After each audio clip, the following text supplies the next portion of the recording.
Good evening, everyone. Welcome to another Up the Dale, and again, it's a special one for us. Hot on the heels of Lancashire Stephen Croft, we have another local lad who has gone on to be successful in the county game. Joining us tonight is Reece of Derbyshire, well known to many clubs around the Palace Shield. We got a really good response when we said on social media that Lewis was joining us from a number of different clubs. So that's good to hear that he's still fondly remembered locally. Good evening, Lewis. Thanks for joining us. Yeah, thanks for having me, Neil. Not a problem. Again, joining us tonight, Dave Maguire. Dave, thanks for joining us.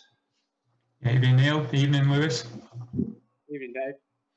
So, as with the last one, we're just going to basically ask you a series of questions, some light-hearted, some maybe a little bit more serious. Dave's going to take some, I'm going to take some, and hopefully it won't be too off topic. But yeah, there's some very relevant ones to current cricket or lack of, shall we say, and some sort of looking back a little bit. So I'm going to hand it over to Dave. Dave's going to kick things off, and away you go, Dave. Yeah, cheers, Neil. Just a nice and easy, straightforward one to start with, Lewis. How are you finding things at the minute? How are you? How are you finding it during lockdown as a professional sportsman? And what's been sort of the most trying and difficult thing that you've had to deal with in the past sort of 2 or 3 months? Well, it'd be probably similar to most people, really, and just the fact that you just being restricted and not being able to do your normal day-to-day sort of things. It's a bit of a shock to the system.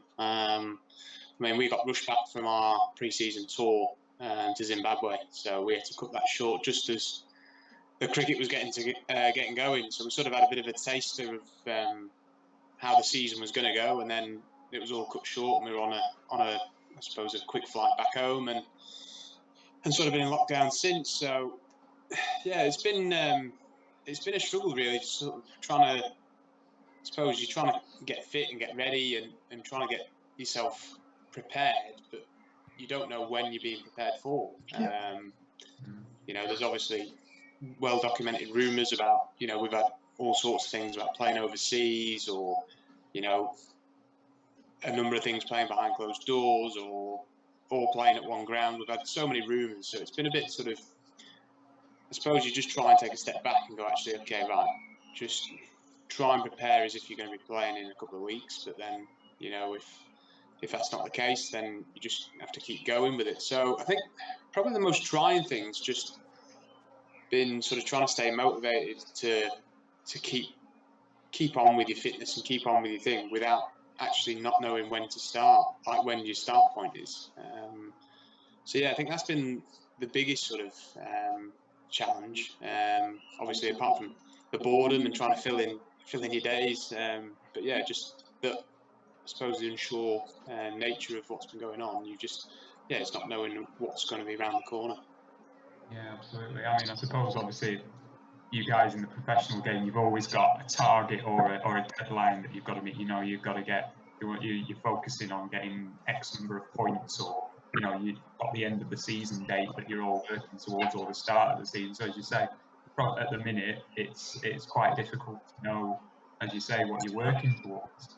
And sort of leading on from that, obviously at the minute, people are able to get outside and do exercise, but are you finding it difficult to keep up with anything other than fitness? I imagine you're not able to work on technique, batting and bowling wise, and things like that at the minute. No, because the nature of furlough pay and stuff like that, we've been strictly made sure that we've not been sort of allowed to do a lot, which has been frustrating, especially now when you see, the England boys sort of coming back to train, and the guidelines for recreational cricket starting to ease, which will be brilliant for people that are just playing for the fun and that sort of thing, which everyone wants to be able to go out there and do their hobbies, which is great. But for us, we're still on pretty much lockdown in terms of cricket specific training. So that's been it's been good in certain ways, because it makes you miss the game a bit more and makes you appreciate it a bit more. But yeah, just I think after a couple of weeks and that, you start getting a bit of the twitch, you're trying to you're picking up a bat in your house, trying to shadow bat, or just juggling the ball around. So it's it'll be. I think when we finally get back outside, it'll be a nice relief to actually start get going again. Talking about that sort of that lighter side, have you managed to pick up any new hobbies or new interests while you've been in lockdown? Developed anything at all? To be fair, I've done a few little short courses. So just stuff that I wanted to sort of try and get a little bit of qualification that behind me to go along with my degree. So a couple of courses in psychology and counselling, and then just a bit on the investment side. So just a couple of courses that I thought were a bit relevant. For the short term, obviously investments with everything crashing, but more my long term stuff for the psychology and counselling side. So that's kept me busy. You just try and, as I say, it's not really a lot you can do as a sportsman. I like being active. I like being sort of outside, but that's not been able to happen. So you sort of try and go into more unnatural sort of ways and go to the books and that sort of thing. I suppose it must be quite difficult as a professional sportsman to balance, as you say, academic studies and other interests that you have. It must be quite difficult to find a balance between the two, where you're able to give a lot of time and energy to both. Yeah, it can be. I've been quite lucky because I did my degree before I became a full-time pro. But I know the lads that are sort of involved, from a younger age, whether that's just fresh out of college or school, their winters are the time where they do the academic side. So I know a few of our boys are doing, it could be financial courses in the winter, so they go off and do work experience, and they try and balance the winter training with actual further development in other areas. So you do have to use your downtime wisely, and if you don't, then obviously who knows when you leave the game. I think when if you waste your winters or you waste your time off, then you find yourself wanting at the end of it because you don't really know which sort of pathway you want to take next. And do you think a lot of players sort of your age and sort of from other counties as well, do you think there is more of a focus on what comes next after your professional career?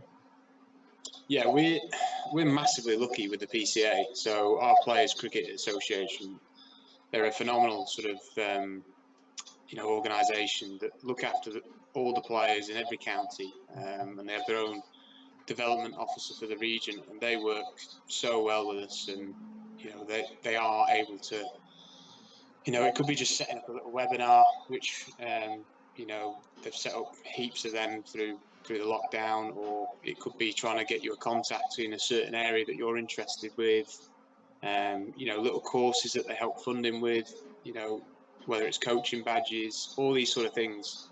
They're very, very helpful, and they're so resourceful that we are very lucky to sort of have an organisation at hand. If you ask for help, they'll do anything for you. They'll do it in a blink of an eye. So I've documented it previously how much respect and how good they've been for me, but I can't vouch for everyone else involved in it. The amount of work they do is phenomenal. Okay. Neil? Yeah, I'm just going to move on. Maybe a little bit more light-hearted now, a little bit less serious, Lewis. But obviously, your early years were spent at Dave's put the famous Vernon Carras Junior section here. And I mean, it was almost like the Derbyshire class of '92. Well, I've got to say, I will concur. At that point, there was a huge amount of juniors coming through the ranks at Vernon Carras, so it was just a production line of talent at that point. Obviously, you then moved on to Leyland later on. There's obviously lots of memories from way back when, and I had my daughter saying, "Please be gentle with Lewis. You've got lots of memories from when he was a little bit younger." I won't mention any of them, honest. I did mention to your dad I won't embarrass you.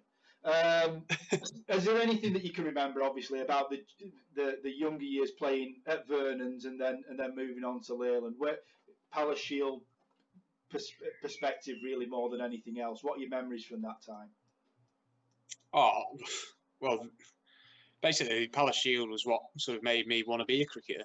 And that all started off from, the younger age groups with Pete Malloy and Paul Chapman, who, you can still hear his voice yelling at every kid that was doing something wrong.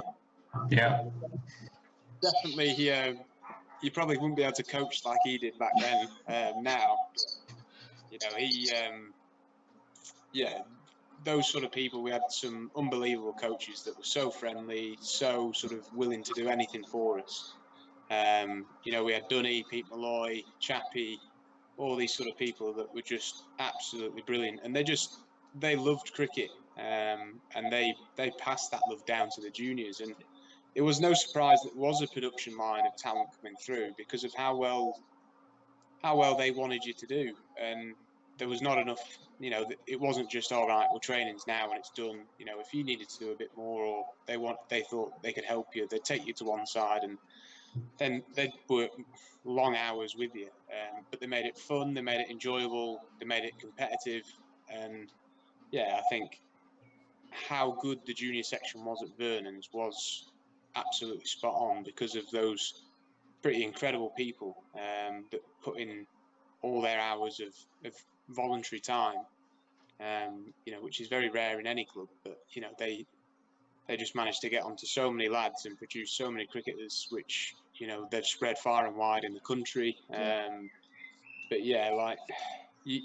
as a club, Vernon Carris was just brilliant. Like everyone there was just friendly, but there was such a competitive nature between all the juniors, all the adults, and there was, it's not a surprise that all the age groups and the adult teams were so successful, and they have been for a long time, really. Yeah.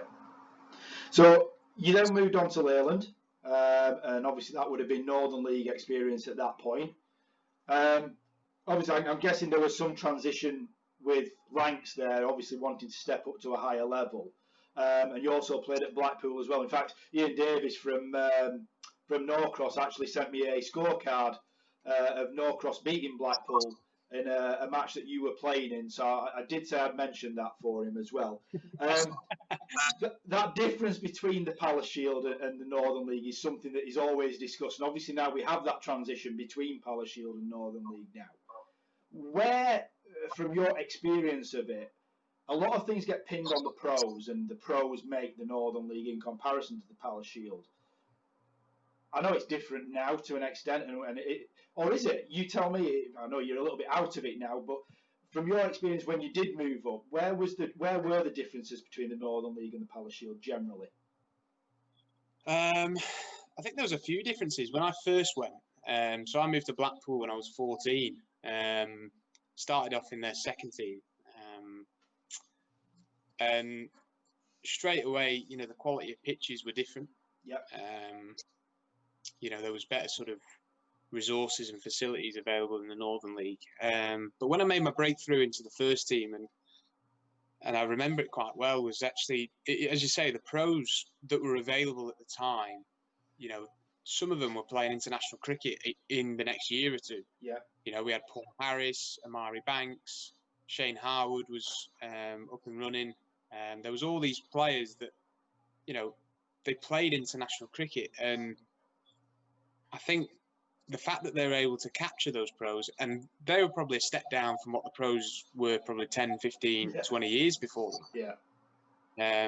Having those sort of types of players come in, running your training on Tuesday, Thursday, or whatever night it would be, that has a knock-on effect with the amateurs as well. And you could see that the amateurs, for the most part, I'm not saying all of them, because I know a top-flight Vernon Carris team, or their best players, when they were fit, they would be able to come in and be successful in the Northern League.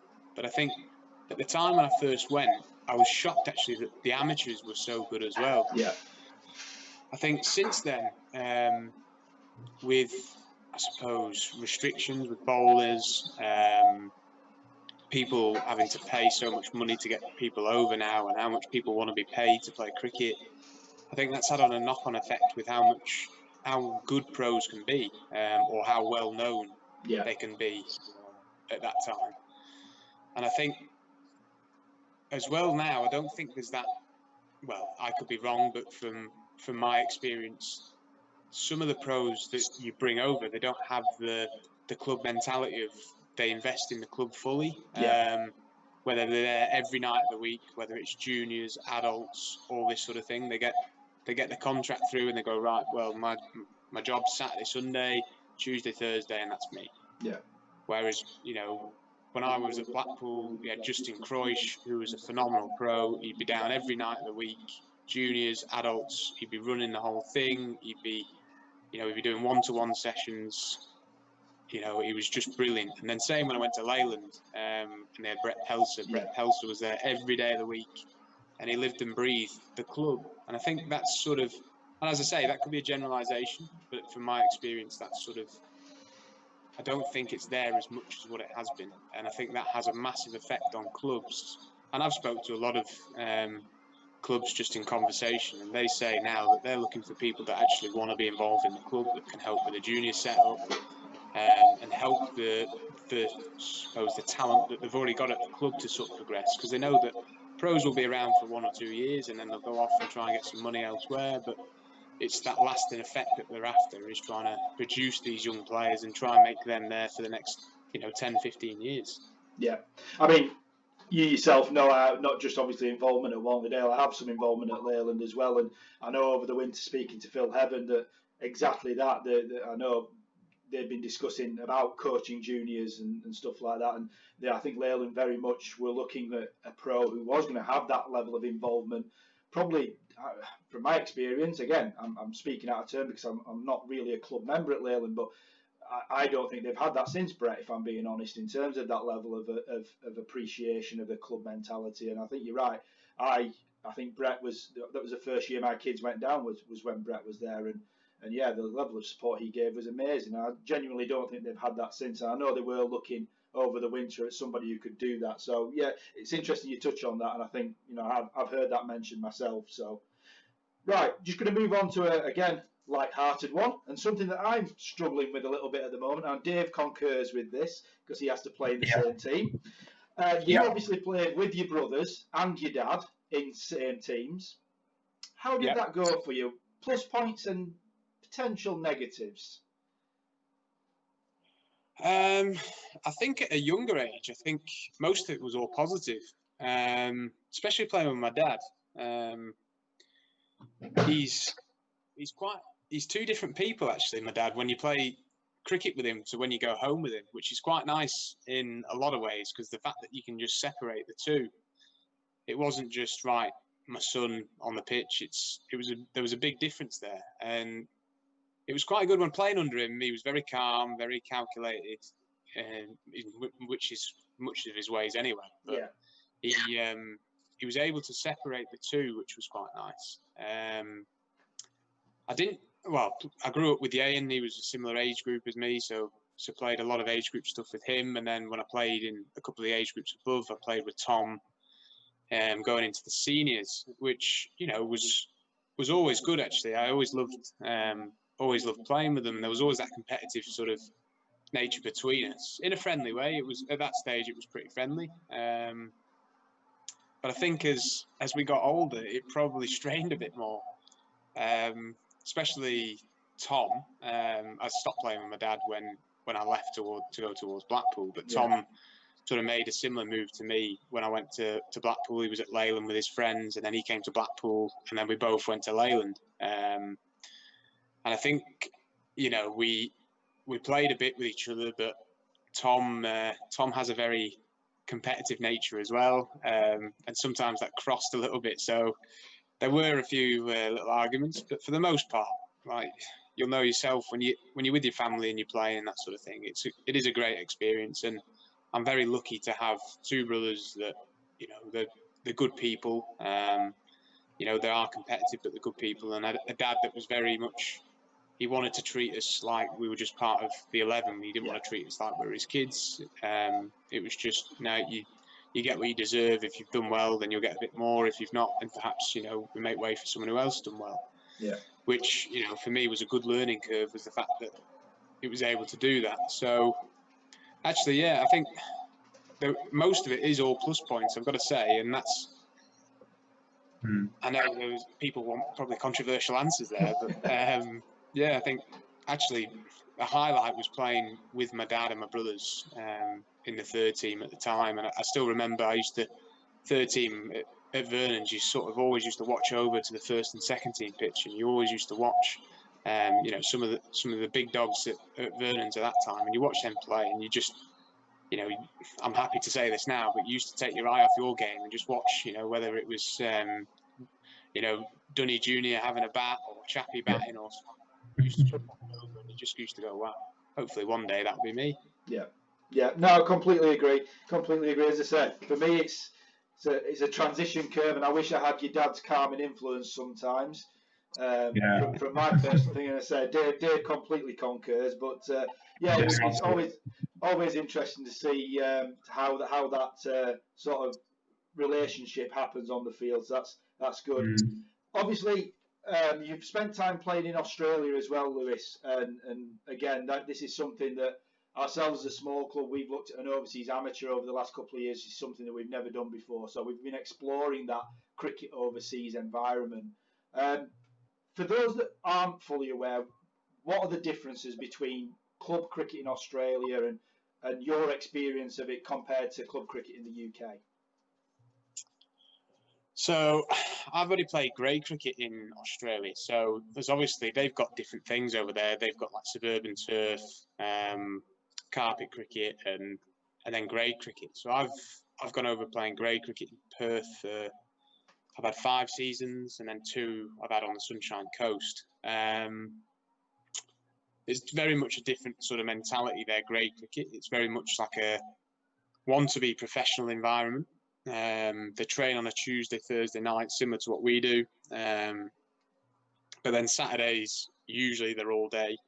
So as we start at 1 o'clock, over there they start at, it could be 10:30, and they're playing all day.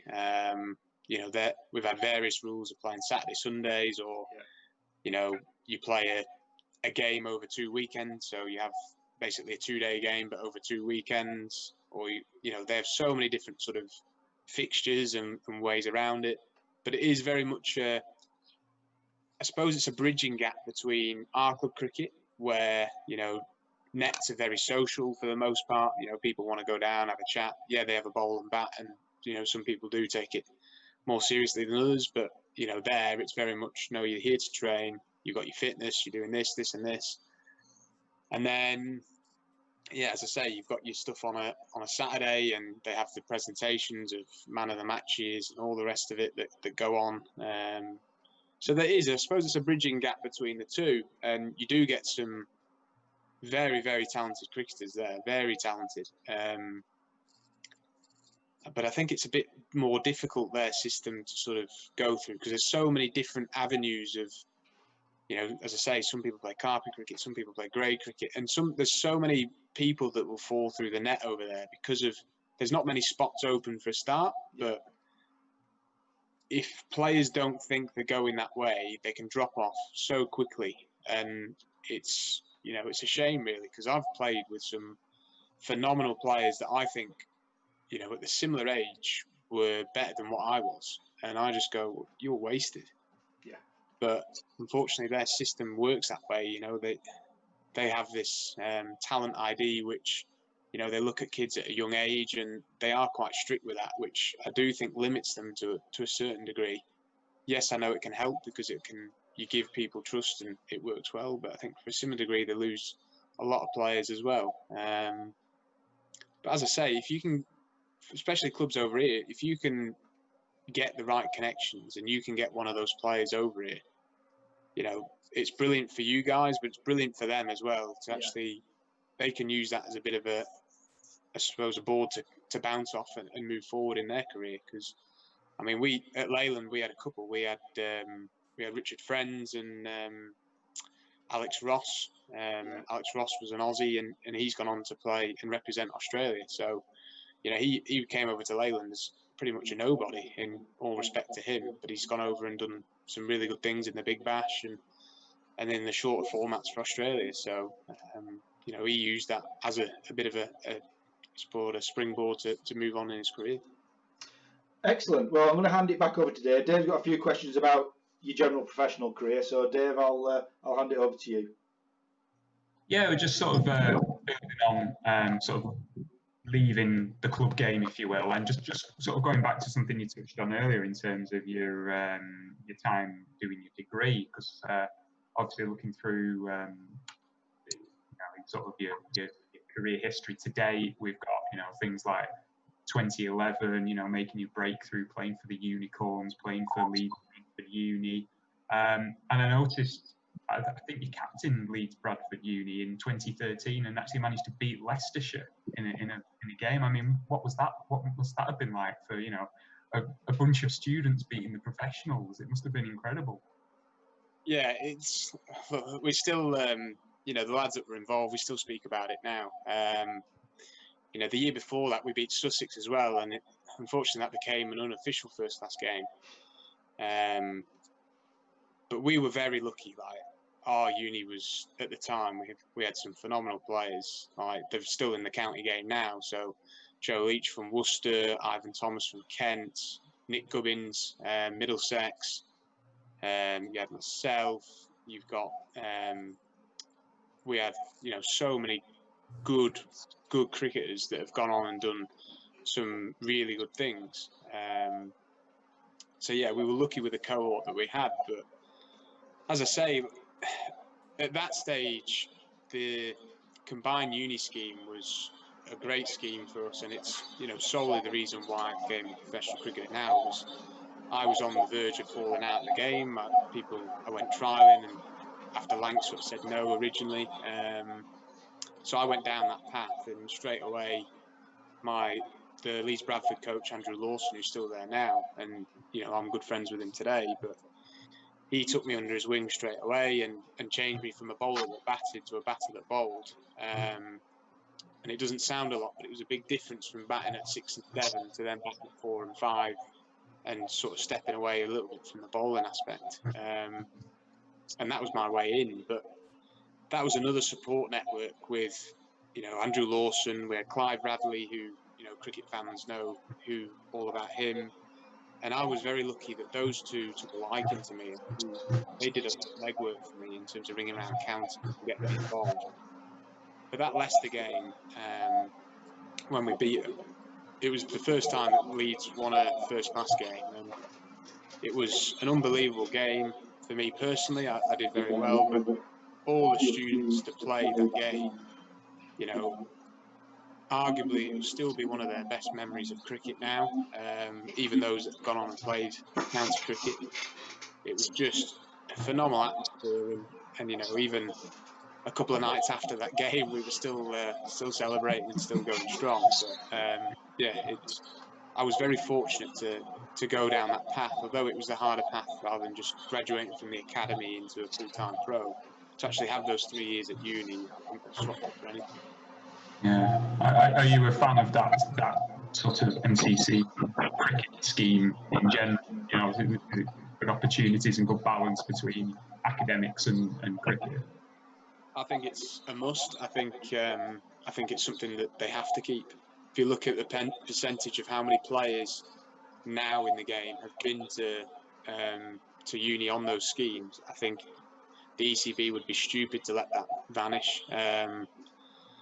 I know things have changed a little bit in terms of the counties want a bit more of a tighter grip of what the players are doing, and I understand that, especially with the money that they're paying. But I do think there's a way that players can get a degree behind them and still train like a full-time professional, and I think that scheme is definitely something, even for the players that aren't full-time professionals and they're aspiring to be professional cricketers. I think it's a great sort of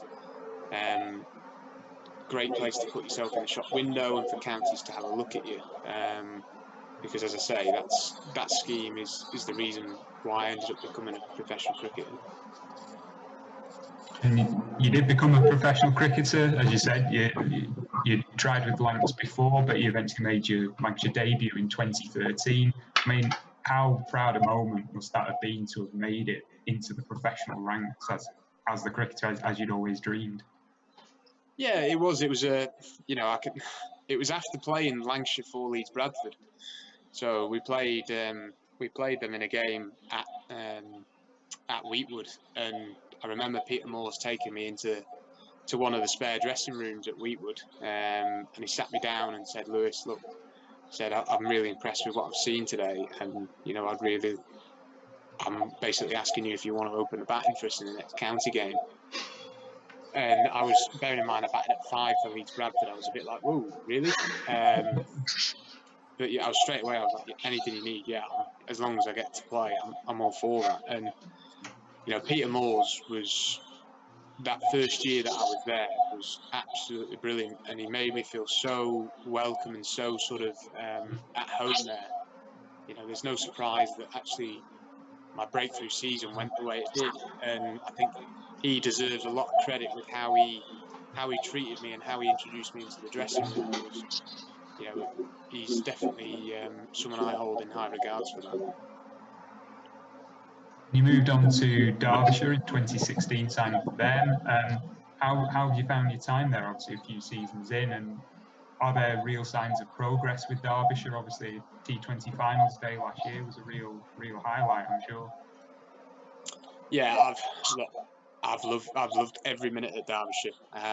As I said, like everyone knows, it's well documented that my time towards the end of Lancashire, it wasn't going as planned or as hoped, and there's many reasons for that.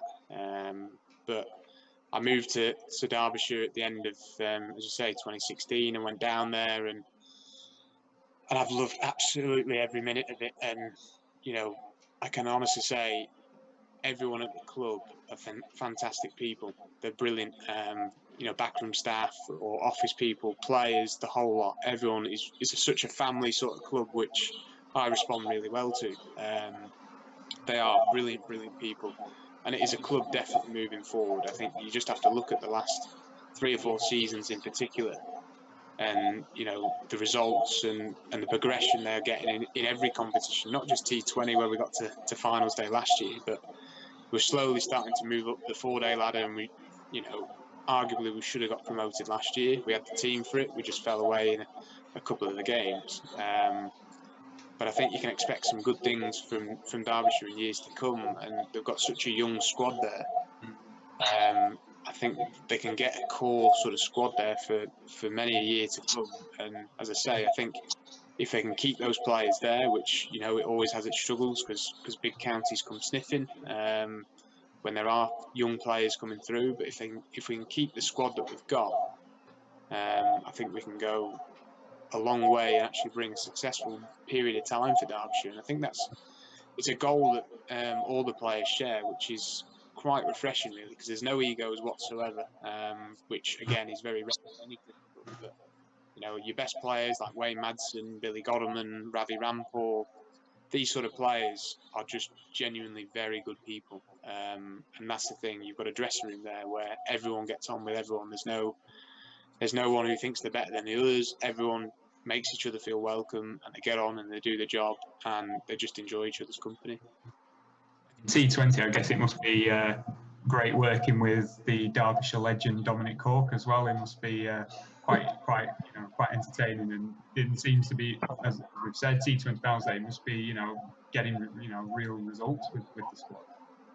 Yeah, he's a very passionate man. He's done things with Derbyshire over the years, and we had John Wright in my first year down there working, and Corky worked alongside him there. So Corky's been on board for a few years, so he's been able to see the players sort of coming together and see how they fit in certain roles. So Corky, he's got a lot of enthusiasm and a lot of passion for Derbyshire, which is great.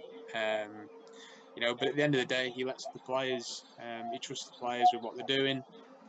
And the likes of Mal Loy and Steve Kirby, they've been great additions too. With and you've got Dave Houghton in the background, just doing his thing. But the whole coaching unit, even the science and medicine group, they're fantastic.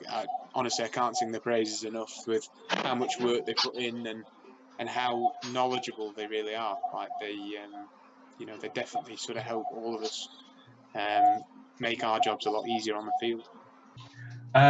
And then building on that T20 success, obviously you've had some success and spells overseas as well. So I've seen you played for Chittagong in the Bangladesh Premier League in 2017-18, Dakar in the 2019-20 edition, picked for London Spirit in the 100.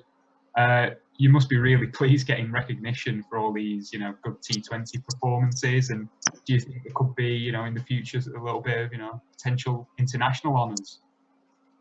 Hopefully so. I mean, that's everyone's sort of dream, isn't it, to represent your country. And as you say, I've been lucky enough to get into, a few of these franchise competitions. The Bangladesh two being some amazing experiences, challenging at times. There's a few, I suppose, obstacles there with the language barriers and that sort of thing with the locals. But, with being in overseas as well, there's usually about 5 or 6 of you, so you can only play 4 at any given time. So sometimes it is hard, especially when you're not playing. But when you do, it's such an amazing experience, and the fans there are so passionate. It's brilliant. But you get to learn from the very best, and that, at the end of the day, that's why I go. Obviously, you get financial reward, but to play against and with the very best players in the world, it's something that you dream of as a kid, to test your skills against these people. And as you say, there is a dream to play international cricket in any format. It's not just the short format. But yeah, to test your skills alongside some of the best players. And it's such a shame that the 100 got cancelled this year, because the overseas players in that, it was such an amazing talent pool, and I think it would have been great viewing for everyone to watch and to get involved. But hopefully next year we can, fingers crossed, if I get picked up again, then you can sort of get the same calibre of players attracted, and people can see the spectacle which we missed out on this year. Putting aside the pros and cons of the 100, did you watch the draft? Did you watch to see if you get picked?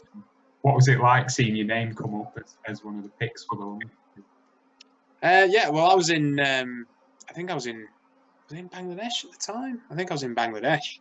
No, I was in Australia at the time. It was at the end of the season. So I was in Australia. And I was asleep for the most part. My phone was going off like crazy, and I woke up and it was all the Derbyshire boys talking about Wayne and Ravi.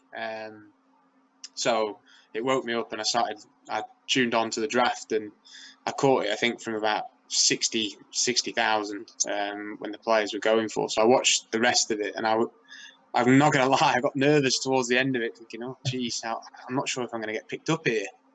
And then, I was the last pick of London Spirit, and, I was shocked in terms of, you never know if you are going to get picked up. But also, I was so proud and very excited just to get going. I wanted to get going straight away. Yeah. And it was something that, especially when you saw the calibre of people around, Owen Morgan as captain, Shane Warne as coach, and then the players that we had in our squad. I played against a lot of them. I played with some of them, and it would have been a great dressing room to be a part of, and to be involved in that would have been amazing, and something that would have been. I know it would have humbled me very much. If I just took a step back and looked at these players that I was sharing a dressing room with, I would have gone, yeah, there's some of the best players in the world here, and you're very lucky to be doing what you're doing.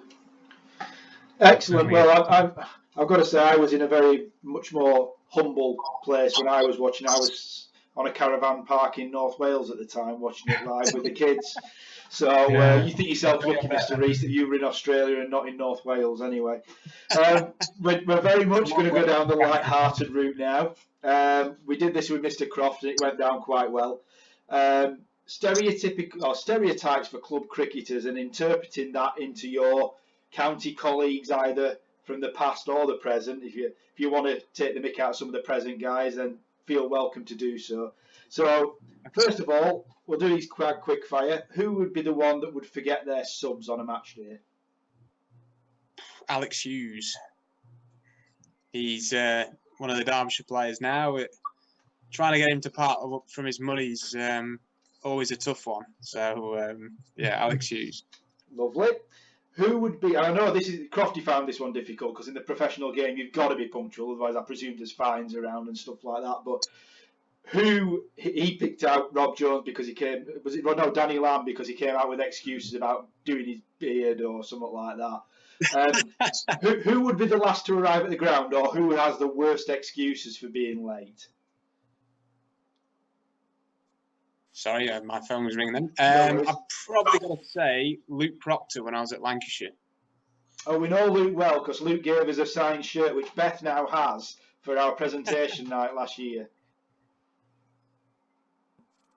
Yes, I think Luke Proctor's, he was always one that, he ran the gauntlet at times. But yeah, he was definitely one that was late. Either that or Hardestville John. But probably not his excuses probably weren't as entertaining as Luke's. Fair enough, fair enough. Right, this is one, as I say, that I'm known as Mr. Grumpy. So, one most likely to fall out with the club umpire? Oh, I'm trying to think of this. It would probably be Liam Livingston. Okay, interesting. Only for the fact that sometimes he can get very passionate when he's playing. But yeah, I think him when he's fielding, he can get very passionate when he's doing it. I think bowling wise,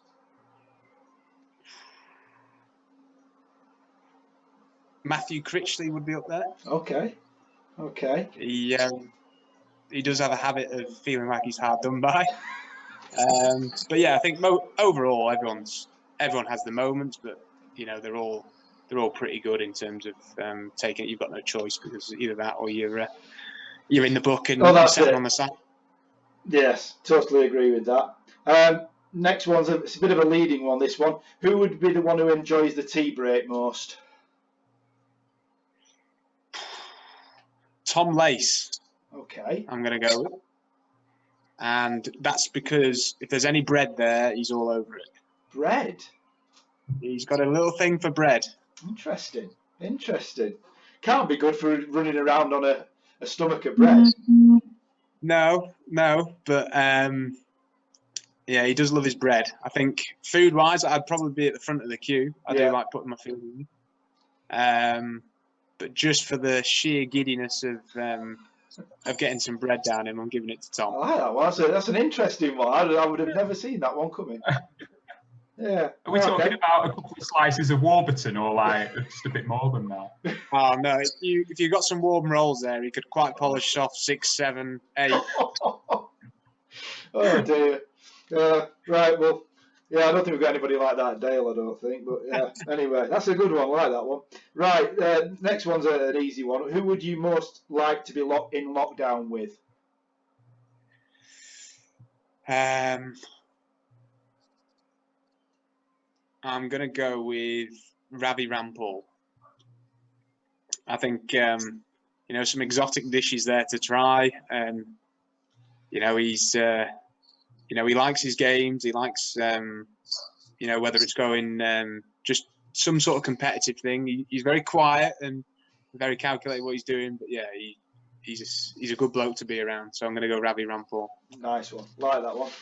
Excellent. Well, thanks for doing them, Lewis, because they're just something interesting that we think will go down well with people. As I say, Crofty's went down well, so I'm sure yours will as well. So Dave's just got a couple of questions just to wrap up with. So back to you, Dave. Yeah, just a couple just to finish, as Neil says. I saw an article last year with an interview that you'd given, talking about, and you briefly mentioned it in passing earlier. You did a lot of work raising funds for Mind, for the cardiac arrest charity Cry, and the Professional Cricketers Trust. I just think it'd be interesting if you could tell us something about that, why you felt it was a good thing to do, and sort of the funds that you raised. Yeah, I think So it started when I broke my foot in 2018. So when I broke my foot, I had a bit of an extended period amount of time out of the game, and it was one of them that I've gone through certain stages in my career, had some mental health difficulties along the way in terms of anxiety and just sort of, just generally finding things tough, which I know everyone does. But I was going through a bit of a dark time when I was at Lancashire as well, hence why I ended up breaking my hand, as well documented all over Google and all the rest of it. But that all started from losing one of my best friends, Tom Hardman, at university. So he actually passed away. His heart just stopped beating and he passed away overnight. So that was part of the cry. That was the cry link there. The PCA, I wanted to raise funds for them because of how much they helped me. So when I was sort of going through that dark time, I got in contact with the PCA. And I just said, look, I need some help and I need someone to do it. And within 5 minutes, they had a meeting set up and I was ready to go. And they covered all the costs, which I couldn't thank them enough for. They sorted out all the legwork. They got someone near me, and I was able to get the process underway, which, I have no doubt that if I didn't have that, then the likelihood is I probably wouldn't be in the game now.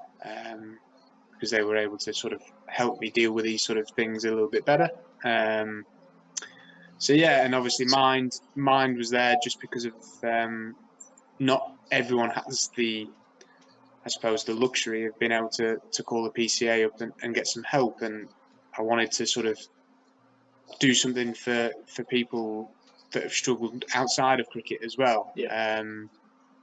So they were the 3 links to the charities, and I went to the 12 sort of challenges, one every month, just it was something to have a bit of fun with, and I wanted people to get involved with and people to join in and sort of do this sort of thing with me. And I had some great fun doing some of the challenges. Like some of them were brilliant. I'm glad they were over, but they were brilliant whilst doing it.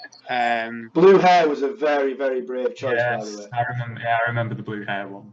It was, especially when I started sweating and it started dribbling down my face. That was that wasn't the best thing to happen while you're playing a quarter final. But as I say, the response and the reception I got from it was unbelievable, and it was well worth it. I think I raised just over £2,000 to these charities, which I know they were thankful for, and it's something that I'd still want to do the charity stuff. I found it hard work, especially during season, to do these charities, do the challenges. Sorry, just because of the stress and strain that you put on your body during the season to then go and do some other physical things. Found it's quite tough. But yeah, it was something that I wanted to give something back for all their work with me, and it's something that those 3 charities I'll always try and do something for, and there's still things that I do now for them, and I'll continue doing. And the relationship that I've built with those people and certain people that have come in to help me with the challenges and sort of help me with the whole process. They've become good friends of mine and people that I'll speak to just about what I can sort of help them with if they want to do those sort of things as well. So it's a nice little it's been a nice little journey of meeting some very good people along the way, and it will be something that I'll be hoping to continue for years to come. Yeah, I remember reading the article and just being struck by just how great an achievement it was, and raising money for 3 really good causes, and I just think it's a really fantastic thing to be done, and you should be very proud of your achievements, and hopefully more people can do similar in the future once cricket gets back underway. Just wanted to finish, last question really, where we started, just talking about lockdown again. Obviously, we spoke about there not being any cricket for the foreseeable, professional or amateur. We just wanted to end by just asking if you had any sort of message or anything for amateur cricketers, not just in Lancashire or Derbyshire, but across the country? Well, if you do finally get out there, I think as a whole, not just cricket but sport in general, I think it's facing a tough period of time financially. I think I think over the next couple of years, especially, it will be about sort of connections and people that are willing to put in the time to sort of try and raise funds and that sort of thing. But the key message is just to try and enjoy people's company. You've seen over the last 10 weeks that actually this amount of time that you've been away from your friends that you play with on a Saturday and train with on a Tuesday and Thursday, you do miss them, and just to try and embrace that and try and actually just be thankful. I know it sounds very cliche, but be thankful for having the ability to go out and do that. And cricket is a great sport as a whole.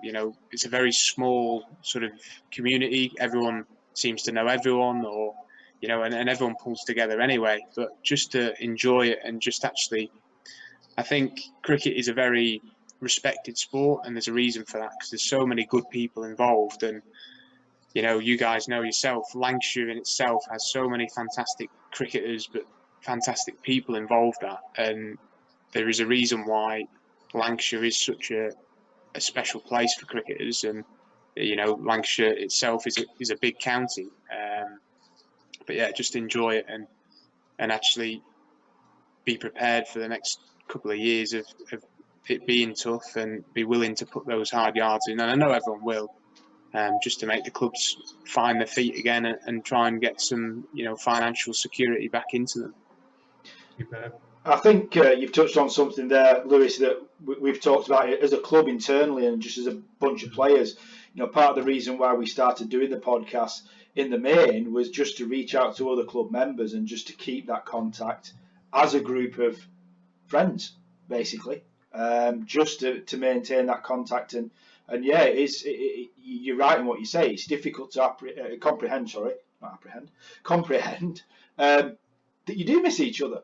You spend 6-7 hours a Saturday with each other, so it is difficult to sort of work that out. And yeah, so we're trying to do that internally at Walton Dale, and also with the virtual games we've been doing, trying to reach out to the other clubs in the league to try and get involved in that. And I think you're absolutely spot on in what you say. It's almost, when we do get back, it's to cherish those moments. And yeah, cricket's a very social sport, and yeah, it's absolutely key that we continue that as and when things settle down. Well, that's us done and dusted. So once again, Lewis, thanks very much for coming on. We really appreciate it. Hopefully, as you say, when things settle down, you can continue your fine form and your honours that you've been getting. And yeah, it's been great to see you. You go from Vernon's third team under your dad's tutelage and advance to where you are. It's been great to see. And again, charity work. Hopefully that carries on. So thanks for coming on, pal. Really appreciate it. No, thanks for having me, guys. And it's nice to chat to a couple of old Vernon's boys. So it's great to see you. Great to see you both doing well. So thanks for having me. No worries, Lewis. Dave, cheers for coming on again. Thanks very much. Yeah. Cheers, Neil. Cheers, Lewis. Thanks everybody for watching. And this has been another Up the Dale, and we'll see you again soon. Bye bye.